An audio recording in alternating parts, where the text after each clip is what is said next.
Assalamualaikum warahmatullahi wabarakatuh. Balik lagi di konten Bang Dito. Hari ini saya akan mulai dengan pertanyaan-pertanyaan yang sering dipertanyakan oleh channel besar kepada channel kecil, atau yang lebih kita kenal dengan sebutan YouTuber pemula. Pertanyaan yang sering ditanyakan yaitu, channelmu mau bahas apa? Dan jika jawabannya ada kata dan atau jika, saya khawatir kalian nantinya akan membahas terlalu banyak hal-hal lain. Kita bahas satu persatu, simak terus videonya.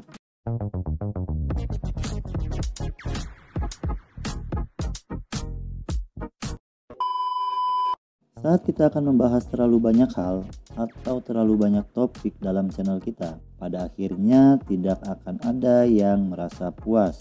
Penonton tidak puas, YouTube tidak puas, algoritma YouTube pun tidak puas, dan pada akhirnya channel kita tidak kemana-mana dan hanya diam di tempat saja.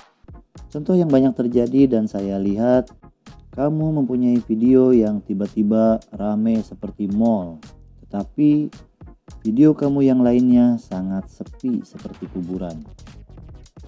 Ternyata video yang sepi penonton tadi berbeda topik dengan video yang lainnya. Penonton kecewa dan meninggalkan channelmu. Tidak cuma itu, di sini kita juga harus memikirkan subtopik. Jadi tidak hanya topik yang kita pikirkan, subtopik pun sangatlah penting untuk perkembangan channel kita ke depannya. Dan ingatlah, saat kita dalam satu topik, tapi subtopiknya berbeda, ini bisa membuat penonton tidak puas. Misalnya, channel game. Hari ini bahas game Mobile Legends. Besok bahas Free Fire. Besoknya lagi bahas game PUBG. Besoknya lagi bahas game cacing. Hal ini tidak akan memuaskan penonton. Misal contoh lain. Misalkan contoh channel masak. Besok membahas masakan rumahan. Besoknya membahas tentang bikin kue.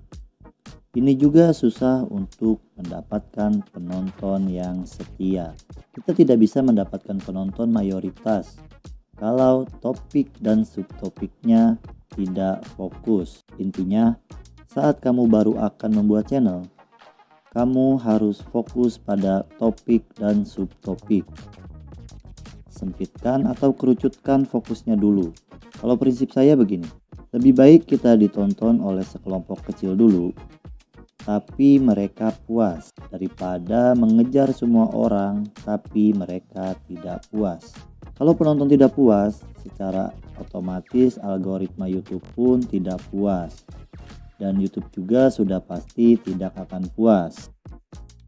Sebaliknya, jika dimulai dari sekelompok kecil dulu, tapi mereka puas, sudah pasti algoritma dan YouTube juga akan merasa puas. Dan bisa dipastikan channelmu akan cepat berkembang dan akan cepat direkomendasikan oleh YouTube. Nanti kalian bisa buktikan sendiri perbedaan di analitik channel kalian masing-masing. Percayalah, dari beberapa channel yang sudah saya amati, topik dan subtopik yang pembahasannya spesifik akan lebih cepat terasa hasilnya daripada channel yang berbeda-beda topik dan subtopik. Dan pertanyaannya, berikan dari sisi topik dan subtopik atau temanya. Dan sekarang bagaimana dengan vlogger? Biasanya kan kalau vlogger itu tidak membahas satu hal saja kan, bisa apapun dibuat menjadi video. Menurut saya, ingat ya, ini hanya menurut dan asumsi dari saya saja. Jadi jika kalian mempunyai pandangan lain, itu sah-sah saja. Menurut saya, video jenis vlog akan lebih susah untuk mendapatkan penonton sebelum kamu bisa menunjukkan personality kamu yang menarik. Misalkan cantikan, ketampanan, kepribadian, karakter, dan lain-lain yang menonjolkan personalitinya. Itu pun sebenarnya harus spesifik juga. Siapa yang akan tertarik dengan kamu? Laki-laki, perempuan, tua, muda, kakek-kakek, nenek-nenek, atau anak-anak? karena vlog juga akan lebih terbagi jenis penontonnya. Karena pada akhirnya vlog itu yang dilihat adalah orangnya. Masalah kontennya bisa saja sesuaikan dengan yang lagi viral atau yang lagi tren. Biasanya akan sangat ramai penontonnya. Kalau personalitinya sudah bisa menarik sekelompok orang, biasanya vlogger akan berkembang dan channelnya akan maju. Kunci biar channelmu sukses itu mempunyai topik yang spesifik, dan tetap diingat subtopik seperti yang sudah dibahas tadi juga harus benar-benar difikirkan juga. Saat kamu membuat video, mulailah membuat video yang masih ada hubungannya dengan topik video sebelumnya.